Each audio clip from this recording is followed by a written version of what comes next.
ভাই আমি একটা কথা বলেছি, কথাটা ভাইরাল হয়েছে অনেক। মানুষ মানুষের অবস্থানকেই ভালোবাসে, মানুষ কখনোই মানুষের অন্তঃসত্ত্বাকে ভালোবাসে না। অবস্থান আপনার ভালো, আপনার পিছনে মানুষের অভাব থাকবে না। আজকে আপনার ক্ষমতা আছে, পাওয়ার আছে, খ্যাতি আছে, ইত্যাদি আছে, মানুষ দেখবেন পিছনে ঘুরঘুর করছে, এবং এরা কিন্তু সবাই সবার স্বার্থেই ঘুরঘুর করছে। এর বাইরে আল্লাহ পাক কিছু মানুষের মনে আল্লাহর পক্ষ থেকে মহব্বত দেন, এটা আলাদা বিষয়। এটা শুধু ধার্মিকদের ক্ষেত্রেই সম্ভব। ওই দুই ব্যক্তি যারা আরশের ছায়া ছায়া পাবে, যারা একে অপরকে আল্লাহর ওয়াস্তে মহব্বত করেছে, তাই না? অতএব আল্লাহর পক্ষ থেকে একটা মহব্বত থাকে, এটার কোনো স্বার্থ থাকে না, নিঃস্বার্থ ভালোবাসা। এটা টোটালি নিঃস্বার্থ ভালোবাসা, কোনো স্বার্থ নাই। কিন্তু দুনিয়ার ভালোবাসা স্বার্থপর। অবস্থানকে আপনাকে মূল্যায়ন করা হবে। আপন শুধু আল্লাহ পাক আপনার।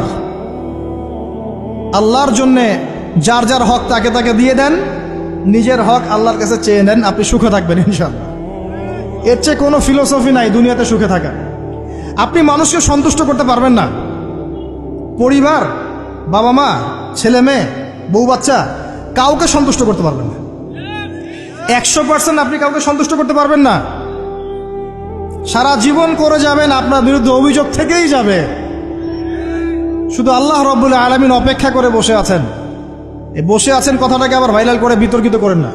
এই বসে আছেন বুঝিয়েছে আল্লাহ পাক অপেক্ষা করছেন। মুশকিল মিডিয়ার সামনে কথা বলা, বলবো একটা তালগোল পাকিয়ে বানাবে আর একটা। এই কারণে আমি মিডিয়া এখন পছন্দ করি না। প্রয়োজনে আমি মাঠে ময়দানে জুমার খুতবা দিব, আমার কোনো দরকার নেই মিডিয়া, কোনো প্রয়োজন নেই আমার। কিছু অফিসিয়াল রাখা হয়েছে এই কারণে, যাতে এই কথাগুলো এর মধ্যে ভালোটুকু মানুষের কাছে পৌঁছে যায়, খারাপটুকু আমরা মুছে ফেলে দিব। ভালো, আমার খারাপের দরকার নাই। আর এইগুলো করে করে মানুষের ক্ষতি করেছি আমরা অনেক।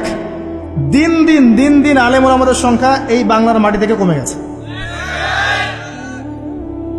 যে কথাটা বলছিলাম, হক দিয়ে দেন, আপনি আপনার হক আল্লাহর কাছে চেয়ে নেন।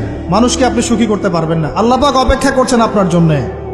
আপনি কখন তওবা করে তার দিকে ফিরে আসবেন, দেন আল্লাহ পাক আপনাকে মাফ করে দিবেন ইনশাআল্লাহ।